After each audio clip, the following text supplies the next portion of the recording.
Commander stood on the bridge of his ship and watched his world die. The sky above Prime burned orange and red. Massive warships hung in the atmosphere like dark clouds. They belonged to the Empire, and they had come to take everything. His people were tall and thin, with pale blue skin and large dark eyes. They were scholars and teachers.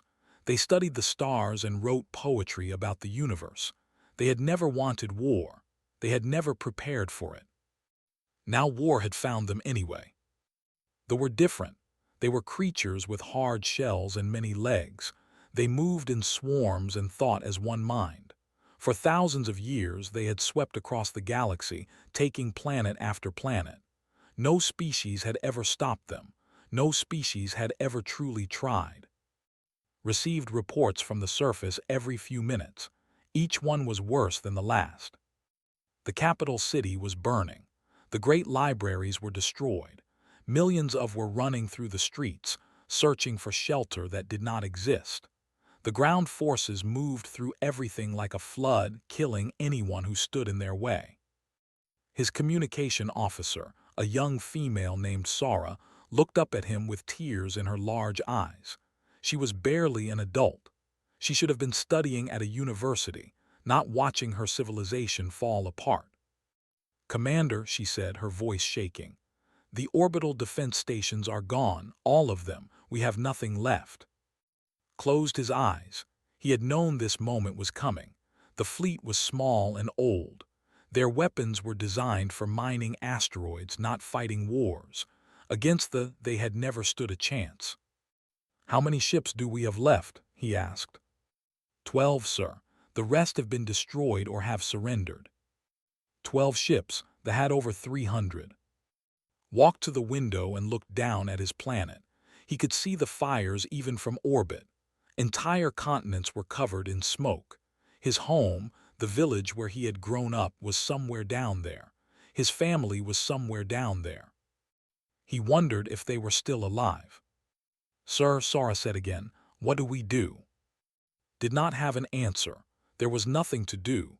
They had no allies. The other species of the galaxy had seen the coming and had looked away. No one wanted to draw the attention of the Empire. No one wanted to be next. But was a commander. He had a duty to his people, even if that duty was hopeless. "Send out a distress signal," he said. "Broadcast it on every frequency. Send it to every corner of the galaxy. Tell them what is happening here. Tell them we need help." Sara nodded and began working at her console. Knew it was pointless. No one would come. The galaxy had already decided that they would die, and the galaxy had moved on. He ordered his remaining ships to fall back and protect the evacuation transports. Thousands were trying to escape the planet, cramming into any ship that could fly. Most would not make it. They were shooting down civilian vessels without mercy. Hours passed. The situation grew worse. Stopped looking at the reports. He could not bear to read about more deaths, more destruction, more horror. He simply stood at the window and watched his world burn, feeling utterly helpless. Then Sara made a small sound of surprise. Turned to look at her. "What is it?" "We received a response to our distress signal," she said. Her voice was strange, confused. Felt his heart jump. "From who?" "The collective, the meth assembly." Sara shook her head slowly. "No, sir. The response came from a species called humans. They are from a planet called Earth." Frowned. He had heard of humans before, but only in passing. They were a young species, barely a few centuries into space travel. Their technology was primitive. They lived on a single small planet in a forgotten corner of the galaxy. Most other species did not even consider them worth noticing. "Humans," repeated. "What do they want?" "They say they are coming to help us," Sara said. She looked just as confused as felt. "They say they will arrive in 3 days." Stared at her for a long moment. Then he laughed. It was not a happy laugh. It was the laugh of someone who had lost all hope and found only madness waiting. "Humans," he said. "The humans are coming to save us from the Empire. Do they know what they are facing? Do they understand that they have conquered half the galaxy? Sora shrugged helplessly. I do not know, sir. I only know what they said. Shook his head and turned back to the window. The humans were coming. It meant nothing.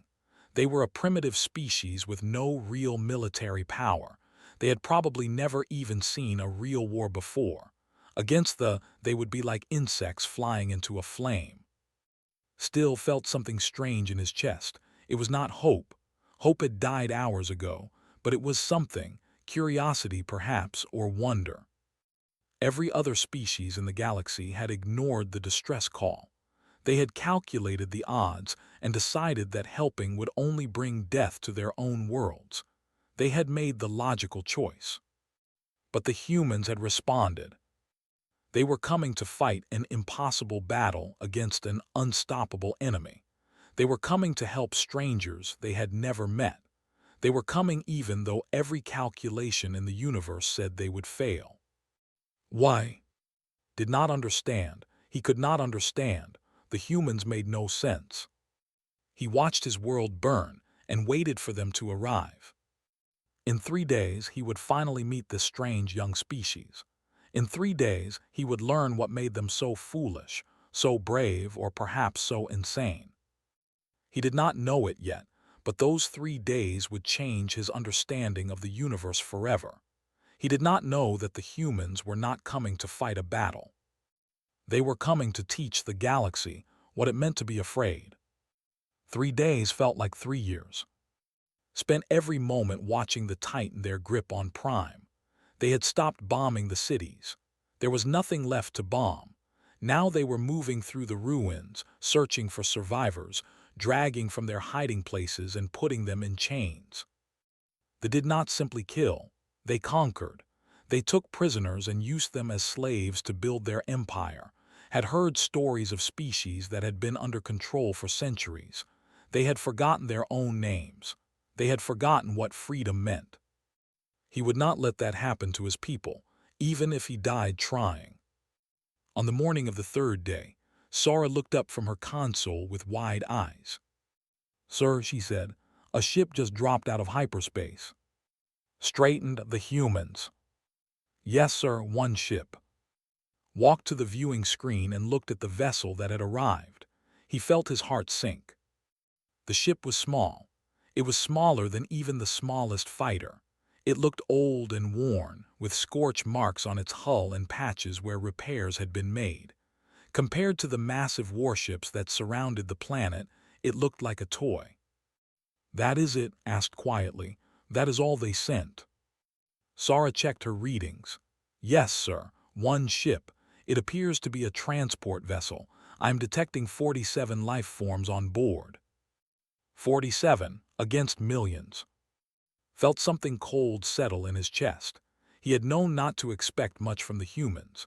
He had known they could not save his people, but some small part of him had hoped anyway. Some small part of him had imagined a fleet of human warships appearing in the sky, ready to fight. Instead, he got a broken transport ship with 47 soldiers. A communication request came through, accepted it. The viewing screen flickered, and then he saw a human for the first time. She was female. Her skin was a light brown color, and her dark hair was tied back behind her head. She wore simple military armor that was black and worn from use. Her face was calm, almost peaceful. Her dark eyes looked at without any hint of fear. Commander, she asked. Her voice came through the translator clearly. I am Captain Park of the Earth Defense Force. We received your distress signal. We are here to help. Stared at her. He did not know what to say. He wanted to laugh. He wanted to cry. He wanted to shake this human woman and ask her if she had lost her mind. Captain Park, he said slowly, I thank you for responding to our call, but I do not think you understand the situation. They have over 300 warships in orbit. They have ground forces numbering in the millions. You have one ship and 47 soldiers. Smiled. It was a strange expression. It was not the smile of someone who was afraid or confused. It was the smile of someone who knew something that others did not. "I understand the situation, Commander," she said. 47 soldiers will be enough." Opened his mouth to argue, but before he could speak, the human ship moved. It dove toward the planet's surface at incredible speed.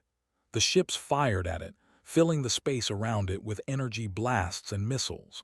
But the human ship twisted and turned through the fire like it was dancing.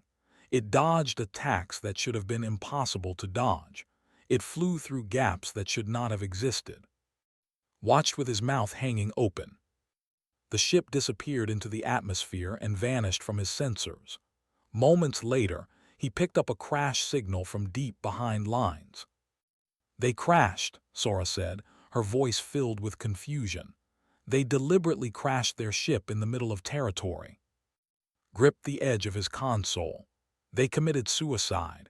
They flew directly into the enemy and killed themselves." He felt sick. The humans had come all this way just to die. They had answered the distress call, crossed the galaxy, and thrown their lives away for nothing. What a waste. What a terrible, pointless waste. He turned away from the screen. There was nothing more to see. The humans were dead and they were still doomed. Hours passed, then a full day, then 2 days. Himself with evacuation efforts. A few transport ships had managed to escape the planet, carrying small groups of survivors to nearby moons. It was not enough. It would never be enough. But it was all he could do. Then the reports started coming in from the intercepted them by accident. His communication officer was scanning frequencies, looking for survivor signals when she stumbled upon military channels. What she heard made her freeze. "Commander," Sora said, her voice was strange. "You need to hear this." She played the transmission. It was a commander, speaking to his superiors. His voice was high and fast, filled with something that had never heard from the before. "Fear. We have lost contact with Supply Base 7, they said. All soldiers stationed there are dead. We do not know what attacked them. The base was destroyed from within." Another transmission followed, then another. "The Western Communication Tower has been destroyed. All staff killed." Commander was found dead in his quarters. His guards were killed silently. No one saw anything. "We are under attack. Something is moving through our lines. We cannot see it. We cannot stop it." Listened to the transmissions with growing disbelief. The greatest military force in the galaxy, the empire that had never been defeated, sounded like they were being hunted. And realized something that made his blood run cold. The humans had not committed suicide. They had not crashed by accident. They had deliberately landed behind enemy lines. They had deliberately put themselves in the heart of the army. And now they were doing something that no species had ever done before. They were making the afraid. They had ruled the galaxy for 2,000 years. In all that time, they had never lost a war. They had never retreated from a battle. They had conquered hundreds of species and crushed any resistance with overwhelming force. They did not know what it felt like to be hunted. They did not know what it felt like to be prey. The humans taught them. Spent the next several days glued to the intercepted communications. He listened to their military channels day and night, trying to understand what was happening on the surface of his planet. What he heard changed everything he thought he knew about the universe. The first reports were confused. They did not understand what was attacking them. They spoke of shadows that moved in the darkness. They spoke of enemies that appeared from nowhere and vanished without a trace. They spoke of soldiers found dead with their throats cut, their weapons still in their hands. Then the reports became more detailed and more terrifying. The humans did not fight like any species they had ever encountered. They did not form battle lines. They did not march in formation. They did not follow the rules of war that the galaxy had used for thousands of years. Instead, they became ghosts. They moved at night when they relied on their weak vision. They struck at supply lines, destroying food and water and ammunition. They poisoned wells and contaminated fuel supplies. They planted explosives in roads and bridges, waiting for convoys to pass. And they killed. They killed commanders in their own bases. They killed engineers in their own workshops. They killed soldiers in their own bunks. No one was safe. No one could sleep. They began to see humans everywhere, even when no humans were there. Listened to one transmission that would stay with him forever. It was a soldier, speaking into his communicator with a voice that shook with terror. He was hiding in a ruined building, surrounded by the bodies of his squad. "They came from the walls," he whispered. "They came from the ceiling. We fired our weapons, but they kept coming. One of them was hit 7 times. 7 times he should have died. Instead, he crawled toward us, smiling. He was holding a bomb. He was smiling as he detonated it." The transmission ended in static. Sat in silence, trying to understand what he had just heard. They were physically powerful. Their shells were hard enough to stop most weapons. A soldier could take several hits and keep fighting. But the human had taken 7 shots and still moved forward, still smiled, still chose to die if it meant taking his enemies with him. What kind of species did that? More reports came in. The humans had learned the weakness within hours. They communicated through chemical signals, pheromones that they released into the air. The humans figured this out and began using it against them. They captured officers and used their pheromones to send false orders. They created confusion and panic among the ranks. The humans also used the environment as a weapon. Prime was a cold planet, covered in forests and mountains. They came from a warm world and struggled in the cold. The humans seemed to embrace it. They stripped the armor from dead soldiers and used it to stay warm. They set fires to drive units into traps. They collapsed tunnels and buried entire squads alive. And they never stopped. Learned that humans did not need much sleep. When they did sleep, they took turns, so someone was always awake and watching. They ate strange foods that they called field rations. They drank water from anywhere, filtering it through simple devices. They could march for days without rest, driven by something that the translators struggled to define. The closest word was spite. The humans were not fighting because they thought they could win. They were fighting because they refused to lose. They were fighting because they had hurt people who could not fight back, and the humans could not accept that. They were fighting because something inside them would not let them stop.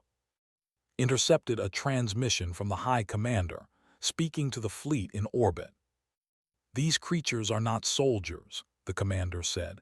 His voice was flat and cold but could hear the fear underneath. "They are something else. They do not fight for territory or resources.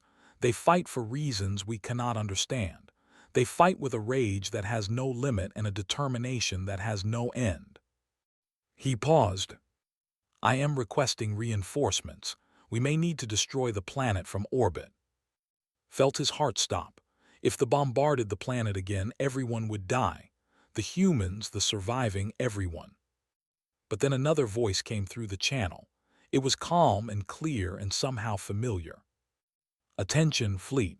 This is Captain Park of the Earth Defense Force." Leaned forward. The human captain was still alive. "I want to thank you for gathering your fleet in one place," continued. "It made our job much easier. You might want to check your command ship. I believe something is wrong with your reactor core." There was a moment of silence. Then alarms began blaring across the fleet.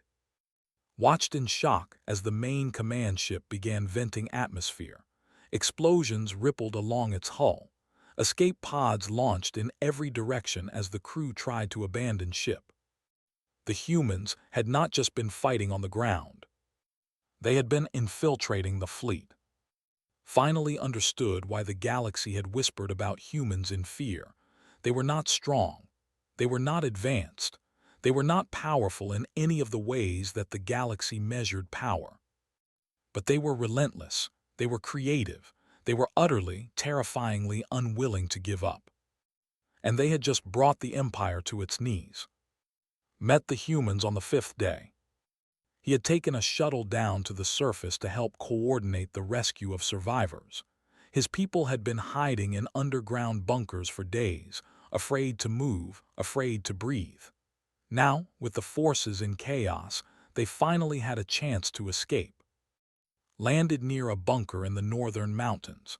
It was a cold place, covered in snow and surrounded by dead trees. They had been searching for this bunker for days, but they had never found it. When stepped out of his shuttle, he found out why. There were bodies everywhere. Soldiers lay scattered across the snow, their shells cracked, their weapons still in their hands. Some had been shot. Some had been stabbed. Some had been killed in ways that could not identify. The snow was dark with their blood. And standing in the middle of the carnage were the humans. There were only 19 of them left. Stared at them in silence. He had seen images of humans before, but seeing them in person was different. They were shorter than and much smaller than. They had soft skin without scales or shells. They looked weak. They looked fragile. But their eyes told a different story. One of the humans stepped forward. He was a young male with short dark hair and a face covered in dirt and blood. His armor was cracked in several places and could see bandages wrapped around his left arm. He was carrying another human on his back, a female with short hair and pale skin. Her left arm was missing below the elbow, the wound wrapped in bloody cloth. "Commander," the male asked. His voice was hoarse and tired. Nodded, he could not find words. "I am Sergeant," the human said. "This is private. We were told to find you and bring you to the bunker. The civilians inside are safe." Looked at the wounded female on the man's back. She was conscious, her eyes open and alert. In her remaining hand she still held a weapon. "You should put her down," said.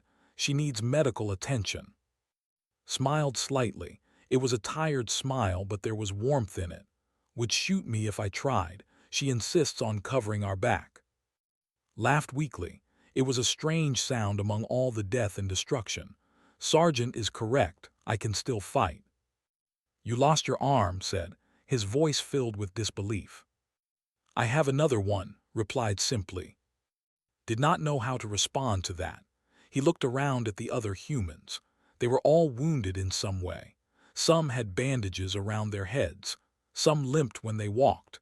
One man had a piece of metal sticking out of his shoulder, and he had simply wrapped cloth around it to stop the bleeding. They looked like they should be dead, all of them, every single one. But they stood there in the snow, surrounded by the bodies of their enemies, waiting for orders. "How?" finally asked. "How did you do this? You were 47 people against millions. It should have been impossible." Was quiet for a moment, then he spoke. "On Earth we have a saying. When you are backed into a corner, you fight harder. When you have nothing left to lose, you become dangerous." He looked around at the dead soldiers. "We lost 28 friends in the last 5 days. Good people, people who had families back home, people who volunteered for this mission knowing they might not come back." His voice became harder. "They died so that your people could live, so we did not stop. We could not stop. We owed it to them." Felt something twist in his chest. He had spent his entire life as a scholar. He had studied wars from a distance, reading about them in books, treating them as historical events. He had never understood what it meant to fight. He had never understood what it meant to sacrifice everything for strangers. Now he was beginning to understand. Captain Park said, "Where is she?" "She is leading a strike team on the command ship," replied. "She took 9 soldiers with her. They boarded the ship during the chaos and are working to destroy it from within." Remembered the explosions he had seen on the command ship. That was her. Nodded. "The captain does not give up. She never has." A communication device on his belt crackled to life. A voice came through, calm but filled with steel. "This is Captain Park. The command ship is disabled. Their fleet is breaking apart. I need Commander to broadcast a surrender demand to the remaining forces on the ground." Blinked. "A surrender demand. We are the ones who were losing." Shook his head. His tired eyes met. Not anymore. They have lost their command structure.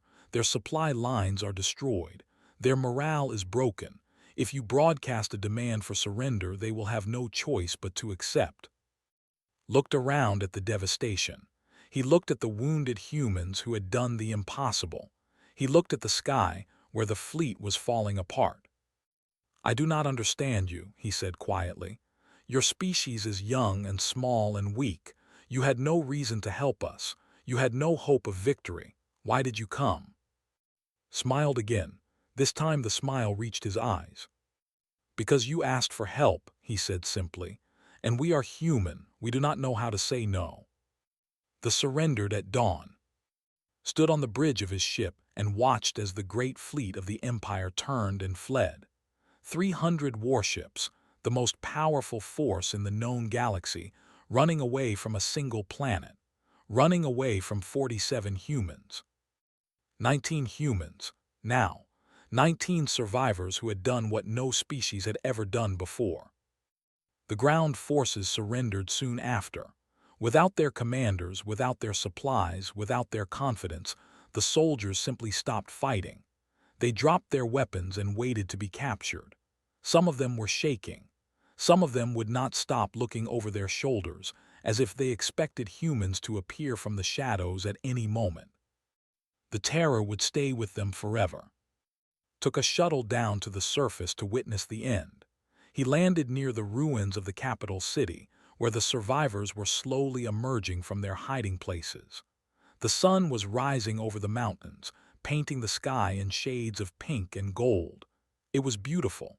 It felt wrong to have such beauty after so much death. Captain Park was waiting for him. She stood alone on a hill overlooking the city. Her armor was battered and torn.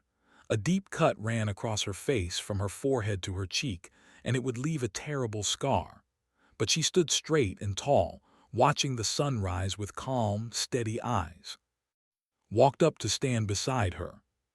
For a long moment, neither of them spoke. They simply watched the sun rise over a world that had almost died. "I do not understand," finally said. "I have been trying to understand for 5 days, and I cannot. Your species is young. Your technology is inferior. Your numbers were impossible. You should have lost. Every calculation, every prediction, every reasonable expectation said you should have lost. How did you win?" Was quiet for a while. When she spoke, her voice was soft. "Do you know what Earth is like, Commander?" Shook his head. "Our planet tried to kill us every day for 200,000 years, said. Ice ages froze our ancestors. Diseases killed millions. Predators hunted us for food. We had no claws, no fangs, no venom, no shells. We were soft and weak and small." She turned to look at him. "We should have died 1,000 times, but we did not. We survived. We made tools because we had no claws. We made clothes because we had no fur. We made weapons because we had no strength. Everything that tried to kill us, we overcame. Everything that said we should fail, we proved wrong." Listened in silence. "They are conquerors," continued. "They fight because they want power. They fight because they enjoy winning. When things become too difficult, they retreat and find easier prey." She shook her head. "Humans do not fight like that. We fight because we must. We fight because there is something inside us that refuses to surrender. Every battle, every war, every struggle in our history, we treated it like it was the end of everything. Because for most of our history, it was." She looked back at the sunrise. "They were stronger than us. They had more soldiers, more ships, more weapons. But they were not more desperate. They were not more stubborn. They did not know what it meant to fight with nothing left to lose." Finally understood.